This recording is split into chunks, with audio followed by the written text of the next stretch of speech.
नमस्कार विद्यार्थियों, श्रीमती मोरी देवी तापड़िया कन्या महाविद्यालय जसवंतगढ़ के यूट्यूब चैनल पर एक बार पुनः मैं आपका हार्दिक स्वागत अभिनंदन करता हूं। मैं प्रवक्ता चंद्र प्रकाश गुर्जर। आज की क्लास हमारी बीए प्रथम वर्ष के छात्रों हेतु इतिहास विषय की होगी। तो पीछे की क्लास में हमने जो मूलतः सामान्य इतिहास के बारे में जानकारी, इतिहास का परिचय पढ़ा था कि इतिहास क्या चीज़ है, इतिहास की क्या परिभाषाएं हैं और इतिहास से हमें पढ़ना क्यों जरूरी है और इतिहास से हमें क्या कुछ सीखने को मिलता है।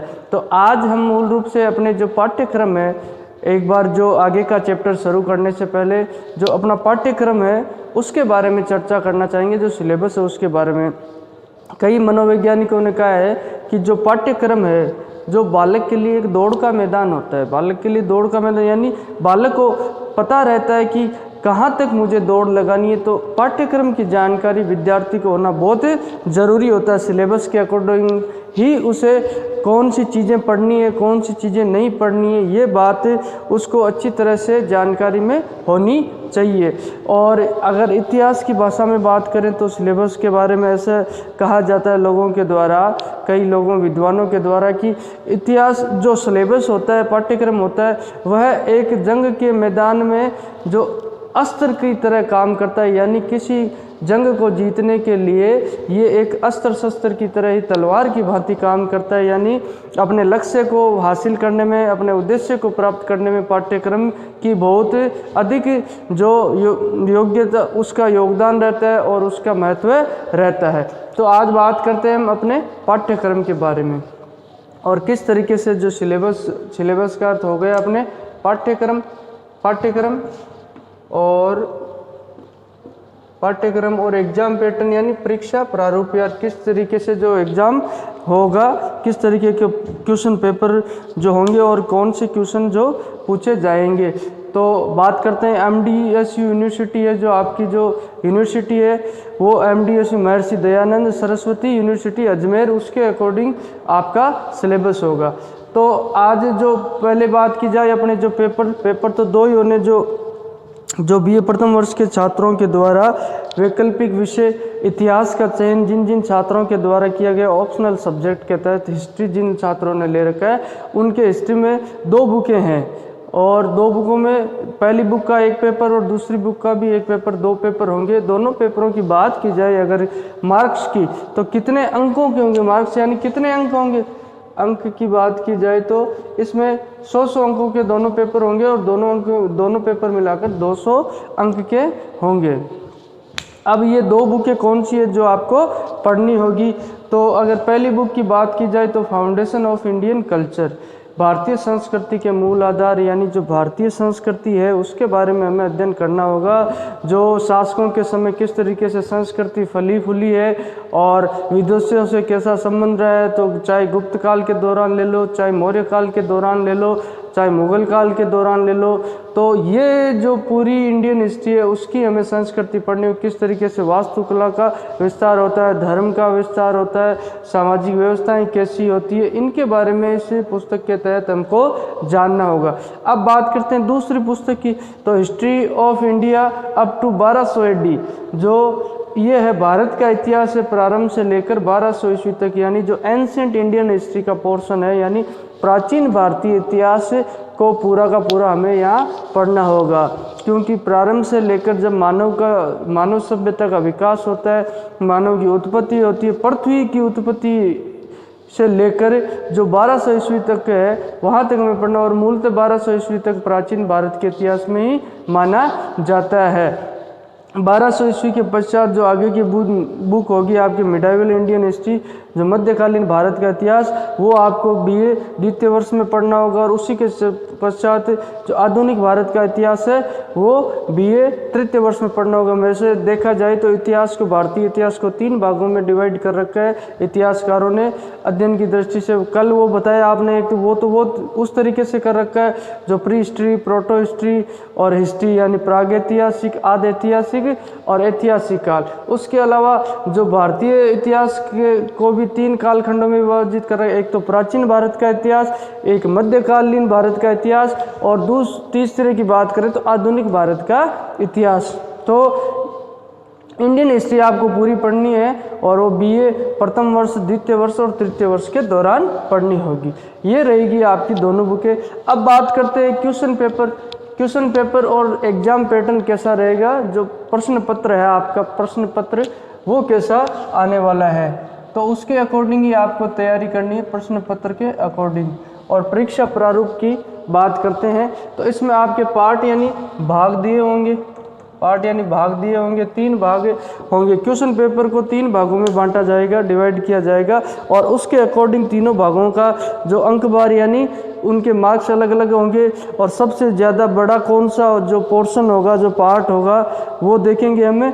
और जो उनमें कौन कौन से क्वेश्चन आएंगे, किस तरीके के क्वेश्चन आएंगे और कितने वर्डों में यानी कितने शब्दों में उनका जवाब देना हो। तो पार्ट की बात करें, भाग की बात करें तो 3 भागों में डिवाइड कर दिया जाएगा आपका जो प्रश्न पत्र, ए बी सी और बोले तो ए ब और स, ये 3 पार्ट रहेंगे जो आपके इसमें प्रश्न पत्र के। अब बात करते हैं पहले ए पार्ट की यानी ए पार्ट की बात करते हैं। तो ए पार्ट भाग के अंदर कितने क्वेश्चन पूछे जाएंगे, तो 10 क्वेश्चन आपसे पूछे जाएंगे। ये 10 क्वेश्चन होंगे और इनका जो अंक बार यानी जो मार्क्स होंगे, ये प्रश्न कितने पूछे जा रहे हैं आपसे, प्रश्न पूछे जाएंगे ए भाग में 10 प्रश्न पूछे जाएंगे। और इनके मार्क्स की अंकों की बात करें तो ये जो प्रत्येक क्वेश्चन होगा जो दो नंबर का होगा। और इस तरीके से 10 क्वेश्चन कितने नंबर के होते हैं, 10 × 2 यानी 20 अंकों का ये जो पार्ट ए होगा। और इसमें कितने शब्दों में इसका जवाब देना होगा आपको, तो 20 शब्दों में आपको इसका जवाब देना होगा। 20 शब्दों में यानी जो 20 शब्द, ये इसका मतलब अति लघुतरात्मक क्वेश्चन आपसे पूछे जाएंगे। अति लघुतरात्मक क्वेश्चन यहाँ पूछने को मिलेंगे आपको पार्ट ए से। अब बात करते हैं मतलब छोटी छोटी एक एक लाइन में आपको इनका जवाब देना होगा। अब बात करते हैं पार्ट बी की। तो पार्ट बी यानी भाग स, भाग से ये क्वेश्चन पेपर का दूसरा भाग 3 भागों में जो डिवाइड किया था उसके तहत इसमें कितने क्वेश्चन आएंगे, इसमें 5 क्वेश्चन आएंगे, 5 क्वेश्चन पूछे जाएंगे। लेकिन इसमें आपको इंटरनल चॉइस दी जाएगी यानी 5 क्वेश्चन अथवा में होंगे। जो भी क्वेश्चन आपको आ रहा है उसमें से आपको उसका चयन करते हुए उसका आंसर देना होगा। 5 क्वेश्चन होंगे, प्रत्येक क्वेश्चन को का अथवा में 1 क्वेश्चन और मिलेगा। जिन 2 क्वेश्चनों में से आपको जिस क्वेश्चन का सही ढंग से आंसर आ रहा है उसका ही आंसर देना होगा। ये आपको इंटरनल चॉइस इसमें मिलती है, अथवा में मिलेगा। और इसके बाद बात की जाए मार्क्स, तो ये अंक कितने अंकों की यूनिट है पूरी, तो इसका प्रत्येक क्वेश्चन है जो 4 अंक का होगा, 4 नंबर का होगा। और 5 क्वेश्चन इसके 20 नंबर के यानी 20 अंकों के हो जाते हैं। और इनका जवाब कितने शब्दों में देना होगा, तो 20 वर्ड में यानी 50 वर्डों में इनका शब्द कितने होंगे, 50 वर्डों में। यानी इसका मतलब ये लघुतरात्मक क्वेश्चन यहाँ पे हो जाते हैं, लघुतरात्मक क्वेश्चन यहाँ पे हो जाते हैं। ये लघुतरात्मक पोर्शन ए जो पार्ट ए है उससे जो अति लघुतरात्मक क्वेश्चन 10 पूछे जाएंगे। और लघुतरात्मक क्वेश्चन की बात करें तो 5 क्वेश्चन पूछे जाएंगे। और ये दोनों पार्ट है जो 20-20 अंकों के होंगे यानी 40 अंक आपके पूरे हो गए। अब बच्चे बाकी के 60 अंक, तो 60 अंकों की बात करते हैं तो पोर्शन सी, पार्ट सी ये सबसे बड़ा है जिससे 60 अंकों के क्वेश्चन पूछे जाएंगे। तो पार्ट सी की भाग स की बात करते हैं तो इसमें क्वेश्चन कितने हैं, 5 क्वेश्चन दिए जाएंगे आपको। कितने क्वेश्चन, 5 क्वेश्चन दिए जाएंगे। लेकिन इनमें से आपको अटेम्प्ट करना है, सिर्फ 3 क्वेश्चन है वो अटेम्प्ट करने होंगे, क्योंकि कोई भी 5 क्वेश्चनों में से आप 3 क्वेश्चन अटेम्प्ट कर सकते हैं। अब मार्क्स की बात करें तो मार्क्स कितने होंगे, तो ये अंक है, जो अंकों की बात की जाए तो 3 × 20 यानी इसका मतलब जो 3 क्वेश्चन आपको करने हैं वो प्रत्येक क्वेश्चन है जो 20 अंकों का एक क्वेश्चन होगा। तो उनमें से आपको जो है 20 अंकों का एक क्वेश्चन होगा, तो इसका मतलब आपको 20 × 3 यानी 60 अंक हो गए पूरे। 60 अंकों का ये पूरा का पूरा पार्ट होगा। और उस पार्ट के तहत जो सबसे बड़ा पार्ट ये आपके रहने वाला है। और वर्ड्स की बात करें तो वर्ड्स यानी 400 शब्दों में इसका जवाब आपको देना होगा। इसका मतलब ये निबंधात्मक क्वेश्चन यहाँ देखने को अपने को मिलेंगे। किस टाइप के क्वेश्चन मिलेंगे आपको, निबंधात्मक क्वेश्चन यहाँ देखने को मिले। ए पार्ट से अति लघुतरात्मक 10 क्वेश्चन पूछे जाएंगे। कितने पूछे जाएंगे? 10 क्वेश्चन। और बी पार्ट से पूछे जाएंगे आपके कितने क्वेश्चन? 5 क्वेश्चन जो लघुतरात्मक होंगे, और इनका जवाब आपको 50 शब्दों में देना होगा, कम से कम 4 से 5 लाइन में देना होगा, पंक्तियों में देना होगा। और निबंधात्मक क्वेश्चन पूछे जाएंगे सी पार्ट से, जिनका अंक बार 3 क्वेश्चन होंगे जो 60 नंबर के होंगे, और इनका जवाब आपको 400 शब्दों में देना होगा। ये आपका परीक्षा प्रारूप रहेगा।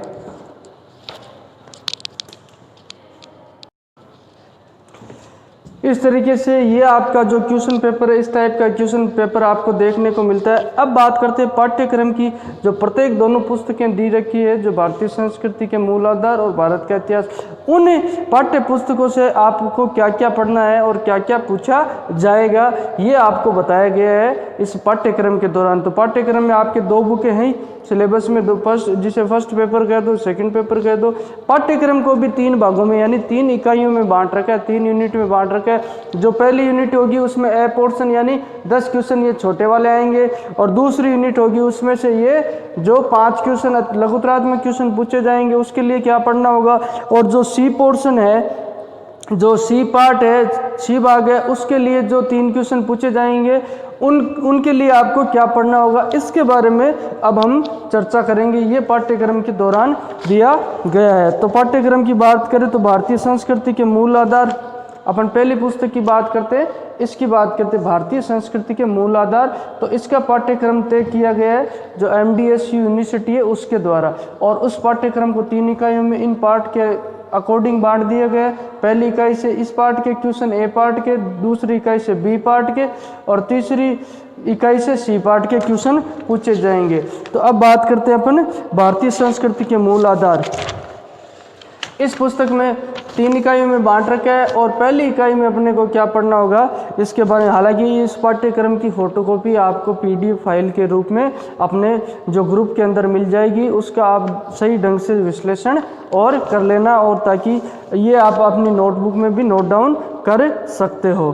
तो अब बात करते हैं भारतीय संस्कृति के मूल आधार। इसमें जो प्रथम इस पुस्तक को 3 इकाइयों 3 यूनिट में बांट रखा है जो इसके पाठ्यक्रम के अकॉर्डिंग। तो पहली यूनिट की बात करते हैं जिसे भाग पार्ट ए भी कह सकते हैं आप, 3 पार्टों में बांट रखा है। तो पहली यूनिट में ये भारतीय संस्कृति की मुख्य विशेषताएं और सिंधु धर्म, वैदिक धर्म, जैन एवं बौद्ध धर्म, पौराणिक धर्म की मुख्य विशेषताएं। भारतीय संस्कृति के अंदर जो सिंधु घाटी सभ्यता किस तरीके जो वृक्षों की, पीपल जो पेड़ों की पूजा होती थी, और आदि शिव की पूजा होती थी, और मूर्तियां वगैरह मिली है, उनके बारे में जो इसमें अध्ययन करना होगा। और जैन और बौद्ध धर्म के जो जैन धर्म के 24 तीर्थंकर है उनके बारे में हमें पढ़ना होगा। और बौद्ध धर्म की स्थापना कहाँ होती है, और महात्मा बुद्ध के द्वारा कहाँ उपदेश दिए जाते, कहाँ उनकी जन्मस्थली रहती है, सारनाथ के बारे में वो हमें पढ़ना होगा। और उसके बाद पौराणिक धर्म के बारे में, किस तरीके से धर्मों में सुधार होता है उसके बारे में पढ़ना होगा। और वर्ण व्यवस्था यानी जो समाज है, समाज की उसके बारे में जो 4 वर्णों में विभाजित किया गया है, जो 4 वर्ण समाज में विभाजित किए, ब्राह्मण, क्षत्रिय, वैश्य, शूद्र, उनके बारे में हमें जानना होगा। और आश्रम व्यवस्था, तो आश्रमों को 4 तरीकों में विभाजन किया है, जो ब्रह्मचार्य आश्रम है शुरुआती दौर में, गृहस्थ आश्रम, वानप्रस्थ आश्रम और संन्यास आश्रम, उन 4 आश्रमों के बारे में हमें जानना होगा। उपनयन एवं विवाह संस्कार, जो 16 संस्कार होते हैं उनमें से 2 संस्कारों के बारे में हमें पढ़ना होगा। पुरुषार्थ, जो पुरुषार्थ भी 4 होते हैं, धर्म, अर्थ, काम, मोक्ष, उनके बारे में हमें जानना होगा। प्राचीन काल में शिक्षा के मुख्य केंद्रों की बात करी जाए तो तक्षशिला का केंद्र है, विक्रमशिला विश्वविद्यालय, नालंदा विश्वविद्यालय, उनके बारे में हमें पढ़ना होगा। ये इस पुस्तक की पहली इकाई पूरी होती है जिसमें से 10 क्वेश्चन पूछे जाएंगे छोटे छोटे 1 पंक्तियों के, और ये इस इकाई के दौरान इसका जो अंक बार रहेगा आपके 20 नंबर की। 20 नंबर की पहली इकाई, ये पहला भाग है। अब दूसरे भाग की बात करते तो दूसरे भाग भी 20 अंकों का ही है। उसमें क्या क्या पूछा जाएगा? रामायण, महाभारत, पुराणों का सांस्कृतिक महत्व है। जो रामायण की रचना वाल्मीकि द्वारा, महाभारत की वेदव्यास के द्वारा, और उनमें क्या क्या बातें लिखी गई, क्या बातें बताई गई, कितने श्लोक है, उनके बारे में जानकारी जो जुटानी होगी अपने को। और पुराण वगैरह है, जो विष्णु पुराण है, वायु पुराण है, मत्स्य पुराण है, उनके बारे में क्या क्या उनका महत्व रहता है, उनके बारे में पढ़ना है। और गुप्त काल में विज्ञान का विकास, जो आर्यभट्ट और ऐसे वैज्ञानिक हुए हैं, जीरो की खोज किसने की, वरामीर है, जो उनके बारे में हमें गुप्तकालीन जो वैज्ञानिकों के बारे में पढ़ना होगा। कालिदास व तुलसीदास, कालिदास और तुलसीदास जो कवि रहे, उनके बारे में पढ़ना होगा। और सिंधु एवं मौर्य कला की मुख्य विशेषताएं, सिंधु एवं मौर्य कला की मुख्य विशेषताएं यानी जो किस तरीके से वास्तुकलाओं का निर्माण होता है, मौर्य काल में कौन कौन से अभिलेख और कहाँ कहाँ मिलते हैं, उनके बारे में पढ़ना होगा। उसके पश्चात जो मथुरा कला है, जो उत्तर भारत की कला रहती है, मंदिरों का निर्माण किस तरीके से होता है, उसके बारे में जानना होगा। गुप्तकालीन मंदिर, मुगल स्थापत्य यानी मुगलों के द्वारा कौन कौन से निर्माण करवाए गए, लाल किले का निर्माण है, ताजमहल का निर्माण है, उनके बारे में जानना होगा। और राजपूत चित्रकला की शाखाएं, राजपूत चित्रकला की शाखाएं बात करें तो किशनगढ़ शाखा है, जयपुर वाली शाखा है, तो किशनगढ़ के दौरान बनी ठनी है, उसके बारे में ये चित्रकलाएं हमको पढ़नी है। इस तरीके से इस पुस्तक की दूसरी जो यूनिट है, इकाई पूरी होती है। उसके पश्चात बात करते हैं इसकी जो तीसरी इकाई है, जिससे 3 क्वेश्चन पूछे जाएंगे, और वो तीनों क्वेश्चन 20-20 नंबर के यानी 60 नंबर के क्वेश्चन है, एक तीसरी इकाई से पूछे जाएंगे, और वो सबसे महत्वपूर्ण इकाई होने वाली है। तो उसमें बात करें तो भक्ति आंदोलन और सूफी मत। तो भक्ति आंदोलन की बात करें तो जिस तरीके से जो रामानंद हुए हैं और जो अपने आचार्य शंकराचार्य हुए हैं, उनके बारे में, उन जो समाज सुधारक हुए हैं, उनके बारे में, जो निजामुद्दीन औलिया, चिश्ती, सूफी संप्रदाय, इसके बारे में हमें पढ़ना होगा। तो भक्ति आंदोलन और सूफी मत एवं उनका भारतीय संस्कृति पर प्रभाव, भारतीय संस्कृति को किस तरीके से प्रभाव किया।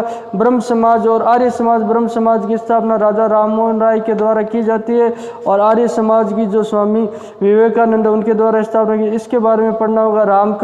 रामकृष्ण मिशन है, जो ये भी विवेकानंद के द्वारा स्थापित किया जाए। आर्य समाज की स्थापना दयानंद के द्वारा की जाती है, तो मिशन की स्थापना, इनके बारे में, मिशन का और इनका जो सामाजिक व धार्मिक क्षेत्र में क्या योगदान रहता है, किस तरीके से राजा राममोहन राय के द्वारा 1829 में सती प्रथा पर रोक लगाई जाती है, उसके बारे में। टैगोर के सामाजिक व सांस्कृतिक विचारों का योगदान, रविंद्रनाथ टैगोर है, उनके बारे में जो किस तरीके से उनके विचार है और उनका क्या योगदान रहता है, उसके बारे में हमें पढ़ना होगा। और अब इस तरीके से ये अपनी पहली पुस्तक पूरी होती है, भारतीय संस्कृति के मूल आधार। इसके तहत हमें ये पढ़ना होगा। अब बात करते हैं एंशिएंट इंडियन हिस्ट्री यानी history of India up to 1200 AD, यानी भारत का इतिहास प्रारंभ से लेकर 1200 ईस्वी तक, यानी प्राचीन भारत के इतिहास के तहत हमें दूसरी पुस्तक है, उसके तहत पेपर के तहत क्या क्या पढ़ना होगा। तो दूसरे पेपर की बात करते हैं अपन। तो दूसरे पेपर में मूल रूप से देखा जाए तो अपने को पढ़ना होगा यही जो इससे जो 3 पोर्शन, इसी की पेपर में 3 पोर्शन दे रखे हैं, इसकी 3 भाग है, भाग प्रथम, भाग द्वितीय, यानी तो यूनिट 3 में डिवाइड कर रखा है। पहली यूनिट से 20 नंबर के क्वेश्चन पूछे जाएंगे, दूसरी से 20 नंबर के, और तीसरी से जो पूछे जाएंगे वो 60 नंबर के होंगे। तो भाग 1 के दौरान अपने को क्या पढ़ना है, भारतीय इतिहास की बात करें तो स्रोतों का अध्ययन जो हमने किया ही है, भारतीय इतिहास के स्रोतों का अध्ययन यानी स्रोतों का सर्वे ऑफ सोर्स, जो स्रोतों का सर्वेक्षण, जो ये पोर्शन अपने हो ही चुका है। तो भारतीय प्रागैतिहासिक काल, जो पूर्व ऐतिहासिक काल को प्रागैतिहासिक काल कहते हैं, जो अब इसके पश्चात हम पढ़ना शुरू करेंगे, पाषाण काल को पढ़ना होगा। इसमें पूर्व पाषाण कालीन व मध्य पाषाण कालीन संस्कृति, और जो शैल चित्रकला, नवपाषाण काल की अवधारणा, शैल चित्रकला यानी जो गुफाओं के अंदर जो चित्रकारिता की गई है, उसके बारे में पत्रों पे उसको पढ़ना होगा। और नवपाषाण काल की अवधारणा, नवपाषाण काल में कैसे जो खेती की शुरुआत कैसे होती है, पशुपालन का कौन से काल में होता है, उनके बारे में अपने को मूल रूप से पढ़ना होगा। और सिंधु घाटी सभ्यता पार्ट ए यूनिटी जो प्रथम है उसके तहत सिंधु घाटी इंडस वैली सिविलाइजेशन है, उसकी उत्पत्ति, विस्तार, नगर योजना, आर्थिक स्थिति, कला एवं स्थापत्य, उत्तर वैदिक साहित्य में प्रतिपादित संस्कृति, राज्य व्यवस्था, धर्म, आर्थिक स्थिति, यानी सिंधु घाटी सभ्यता और जो ऋग्वैदिक कालीन सभ्यता उसके बारे में हमें प्रथम इकाई में इसकी जो भारत का इतिहास है उसमें पढ़ना होगा। और इसी के साथ हमें उत्तर और दक्षिण में व्रत पाषाण समाधियों, जो पाषाण काल के दौरान जो बड़े बड़े पत्थरों की समाधियां बनाई गई थी उसके बारे में जानना होगा। समाधियों से ज्ञात लोह युगीन संस्कृति, जो आयरन जो कल्चर है उसके बारे में पढ़ना होगा। क्षेत्रीय राज्यों जनपदों का यानी जो 16 जनपद है, काशी, कौशल, अंग, मगध, कुरु, पांचाल, मत्स्य, सूरसेन, उनके बारे में अपने को पढ़ना होगा। गांधार, कंबोज, अस्मक, अवंती और वजी, वत्स, मलचेदी, इन 16 जनपदों के बारे में भी अपने प्रथम इकाई में पढ़ना होगा। अब बात करते हैं इसी की दूसरी पुस्तक की जो दूसरी इकाई होगी उसमें क्या क्या पढ़ना होगा। उसमें वो भी 20 अंकों की होगी और उससे 5 क्वेश्चन पूछे जाएंगे और प्रत्येक क्वेश्चन 4 नंबर का होगा। तो उसके तहत अपने उत्तर भारत में नए धार्मिक आंदोलन का उद्देश्य, जो धार्मिक आंदोलन इसके तहत अपने को बौद्ध एवं जैन धर्म का उत्थान कैसे होता है, और यही जो बौद्ध और जैन धर्म अपने जो ये पहली पुस्तक है भारतीय संस्कृति के मूल अधिकार उसी के तहत पढ़ने, तो ये दोनों पुस्तकों में अपने जो सामान्य रूप से काम आएंगे। और उसके पश्चात मौर्य साम्राज्य का मौर्य साम्राज्य है उसका प्रशासन, आर्थिक व्यवस्था और अशोक का धम्म में किस तरीके से उसने धम्म विजय की नीति अपनाई उसके बारे में पढ़ना। अशोक के द्वारा जो कलिंग युग के पश्चात अशोक का शासनकाल की बात करें तो 273 ईस्वी से लेकर 332 ईस्वी पूर्व रहता है ये, तो उसके बारे में पढ़ना। मौर्य सम्राट अशोक के बारे में हमें पढ़ना होगा। और मौर्योत्तर काल की बात करें तो जब अंतिम सम्राट जो मौर्य सम्राट है उसकी हत्या पुष्यमित्र शुंग के द्वारा कर दी जाती है, तो शुंगकालीन पश्चिमी क्षत्रपों और जो शुंग काल को पढ़ना होगा। पश्चिमी क्षत्रपों जो शक सातवाहन क्षत्रप होते हैं उनके बारे में पढ़ना होगा। सातवाहनों में कुषाणों का इतिहास, कुषाणों में जैसे बात की जाए तो कनिष्क के द्वारा 78 BC ईस्वी पर ईसा पूर्व जो शासन किया गया था उसके द्वारा ही कनिष्क के द्वारा शक संवत की शुरुआत की जाती है, वो पढ़ना होगा अपने को। और उसके पश्चात कला एवं स्थापत्य, मथुरा एवं गंधार की मूर्तिकला, जो मूर्तिकला के बारे में जो मथुरा की मूर्तियों की अलग विशेषताएं, गंधार मूर्तियों की अलग विशेषताएं, उनके बारे में भी अपने को पढ़ना होगा। व्यापार एवं मुद्रा पाणी, ट्रेडिंग यानी ट्रेडिंग के बारे में, व्यापार के बारे में भी अपने को पढ़ना होगा। और करेंसी जो करेंसी सिस्टम है उसके बारे में पढ़ना, मुद्रा प्रणाली। और संगम साहित्य में प्रतिबंधित संस्कृति, संगम साहित्य यानी दक्षिण भारत का इतिहास को संगम साहित्य कहा जाए, दक्षिण भारत के इतिहास की कुछ जानकारियां अपने को इसमें पढ़नी होगी। इस तरीके से इसकी दूसरी यूनिट खत्म होती है। उसके पश्चात इसकी तीसरी यूनिट में क्या क्या पढ़ना होगा उसके बारे में चर्चा करते हैं। तो स्कंदगुप्त तथा गुप्त साम्राज्य का इतिहास, स्कंदगुप्त की बात करें तो 455 से लेकर 467 ईस्वी तक उसके द्वारा शासन किया गया। और उसके पश्चात स्कंदगुप्त तथा गुप्त साम्राज्य का इतिहास, उसका शासन व्यवस्था, गुप्त साम्राज्य की आर्थिक प्रबंध, समाज, साहित्य विकास, गुप्तकालीन मूर्तिकला की विशेषताएं, गुप्त काल को मूल रूप से हमें पूरा ही पढ़ना होगा इसमें। और उसके पश्चात बात करें गुप्तोत्तर काल की, गुप्त काल के पश्चात जो पल्लव, चालुक्य, वर्धन जो हर्षवर्धन शासक रहता है उसके द्वारा गुर्जर प्रतिहार, पाल, सेन, राष्ट्रकूट और चोल राज्यों का संक्षिप्त इतिहास अपने को यहाँ पढ़ना होगा। और उसके पश्चात दक्षिण भारतीय मंदिर कला एवं स्थापत्य, दक्षिण भारत के जो मंदिर हैं किस तरीके से, राजराजेश्वर मंदिर है और जो बड़े बड़े मंदिर दक्षिण भारत में मिलते हैं, आज भी वहाँ बहुत खूब सारा गड़ा खजाना अपने को देखने को मिलता है, तो ये अपने को पढ़ने होंगे। और उसके पश्चात दक्षिण भारतीय मंदिर कला एवं स्थापत्य, अरब, गजनवी और गोरी के आक्रमण, अरबी आक्रमणकारी जो मोहम्मद गजनवी है और जो मोहम्मद गोरी है उनके आक्रमण, उनके बारे में भी हमें विस्तार से इसमें पढ़ना होगा जो तीसरे भाग के तहत। ये अपना मूल रूप से पाठ्यक्रम रहेगा। अब हमें पढ़ने में बड़ी आसानी होगी कि क्या चीज़ें पढ़नी है क्या नहीं पढ़नी है। और इसकी फ़ोटोकॉपी जो इसकी PDF फाइल है जो आपके पास ग्रुप में भेज दी जाएगी, उससे आप पूरे सिलेबस को अपनी नोटबुक में नोट डाउन कर लेना ताकि आपको बेहतर तरीके से समझ में आए। तो बोलिए यहाँ तक, अगर किसी तरह की समस्या हो, कोई शंका हो तो आप निसंकोच हमें पूछ सकते हो। अपना जो प्लेटफॉर्म है व्हाट्सएप ग्रुप वाला, उसके माध्यम से, कमेंट के माध्यम से पूछ सकते हो। कोई चीज़ आपको समझ में नहीं आई सिलेबस से संबंधित तो आप पूछ सकते हो। और अब कल की क्लास में हम जो वर्ष हैं, संवत होते हैं, जो वर्षों का प्रारंभ ईस्वी सन और ईस्वी पूर्व, इसे कैसे समझे हम। शक संवत है, वल्लभी संवत है, जो विक्रम संवत है, ईस्वी सन है, इनके बारे में थोड़ा अध्ययन करते हुए प्राचीन भारतीय इतिहास को सही तरीके से व्यवस्थित रूप से पढ़ते हुए चलेंगे। तो आज की क्लास के लिए इतना ही, और बाकी कल की क्लास में। तो बहुत बहुत धन्यवाद अपना समय देने के लिए और इसको ध्यानपूर्वक पढ़ने के लिए।